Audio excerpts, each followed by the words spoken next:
রাষ্ট্রপতি পদে ক্ষমতাসীন দল বিএনপির প্রার্থী হিসেবে মির্জা ফখরুল ইসলাম আলমগীরের মনোনয়নপত্র আনুষ্ঠানিকভাবে জমা দেওয়া হয়েছে। আজ প্রধান নির্বাচন কমিশনার এএমএম নাসির উদ্দিনের কাছে তাঁর পক্ষে এই মনোনয়নপত্র হস্তান্তর করেন বিএনপির জ্যেষ্ঠ নেতারা। এতে প্রস্তাবক হয়েছেন স্থায়ী কমিটির সদস্য ডক্টর আব্দুল মঈন খান এবং সমর্থক গয়েশ্বর চন্দ্র রায়। এর আগে প্রধানমন্ত্রী ও বিএনপি চেয়ারম্যান তারেক রহমানের সভাপতিত্বে অনুষ্ঠিত বৈঠকে মির্জা ফখরুলের প্রার্থিতা চূড়ান্ত করা হয়। এর ফলে বিএনপির মহাসচিব ও দলের স্থায়ী কমিটির পদ থেকে পদত্যাগ করেছেন মির্জা ফখরুল।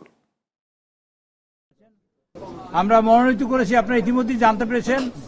আমাদের দল থেকে দল মনোনয়ন করেছে, বিএনপি এবং আমাদের দলীয় জোট থেকে মনোনীত হয়েছেন আমাদের ভারপ্রাপ্ত আমাদের মহাসচিব সাহেব, তিনি মির্জা ফখরুল ইসলাম আলমগীর, তিনি মনোনীত হয়েছেন এবং তাকে আমরা রাষ্ট্রপতি হিসেবে ইনশাআল্লাহ আগামী 20 তারিখে নির্বাচিত করতে চাই। এবং নির্বাচন হবে আমাদের সংসদ ভবনে এবং আমাদের মাননীয় প্রধান নির্বাচন কমিশনার সেখানে নির্বাচন দায়িত্ব পালন করবেন।